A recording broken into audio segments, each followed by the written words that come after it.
করে এবং এই বিএলওদের পাওয়া যায় না এবং এরা অদৃশ্য।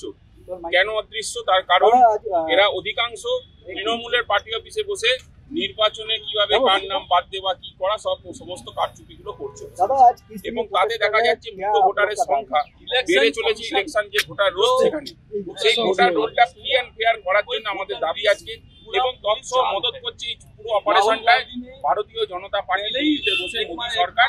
তার কারণ যে ইলেকশন কমিশন কাজ করতে ব্যর্থ প্রতিনিয়ত জানানো সত্ত্বেও যে ইলেকশন কমিশন চাপে পড়ে এপ্রিল 30 তারিখ অব্দি কারেকশন করার জন্য এবং নেসেসারি সাজেশন পলিটিক্যাল পার্টি থেকে নেয়, তার মানে বোঝাই যাচ্ছে যে টোটালটাই এরারে ভর্তি এবং এরার ফ্রি করার জন্য আমাদের দাবি রাহুল গান্ধী নেতৃত্বে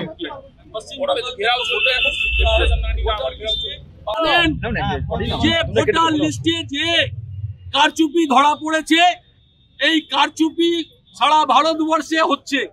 লোকসভা নির্বাচনে মহারাষ্ট্রে যেমন ভোট যে সংখ্যা ভোটার ছিল তার বিধানসভা নির্বাচন আস্তে আস্তে 70 লক্ষ ভোটার বেড়ে গেছে। হরিয়ানাতেও তাই হয়েছে। পশ্চিম বাংলায় যে হারে ভোটার মৃত ভোটারের নাম ভোটার লিস্টে জায়গা পেয়েছে, যেভাবে অন্য রাজ্যের ভোটারদের নাম আমাদের রাজ্যে ভোটার তালিকায় স্থান পেয়েছে, যেভাবে একজন ব্যক্তির একাধিক জায়গায় নাম ভোটার লিস্টে নাম আছে, বাংলাদেশের রোহিঙ্গা যারা আছে অনুপ্রবেশকারী বাংলাদেশের তাদের নামও বাংলাদেশের ভোটার লিস্টে আছে, পশ্চিম বাংলায় ভোটার লিস্টে আছে।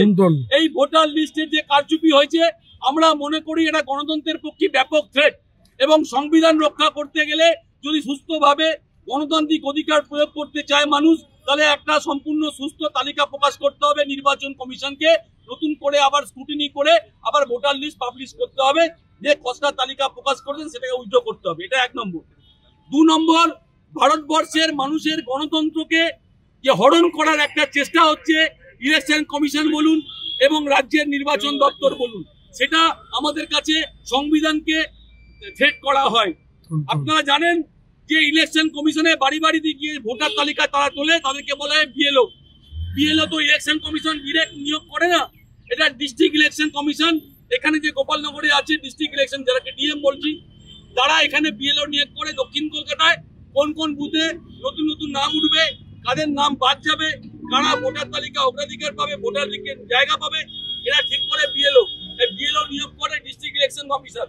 আমরা সেই ডিস্ট্রিক্ট ইলেকশন কমিশনের অফিসারের কাছে যাব, বিআরওর কাছে জানতে চাইবো যে ভুতুরে ভোটার, মৃত ভোটার, অন্য রাজ্যের ভোটার, একাধিক ভোটার, এগুলোর নাম কবে বাদ দেবেন আপনারা?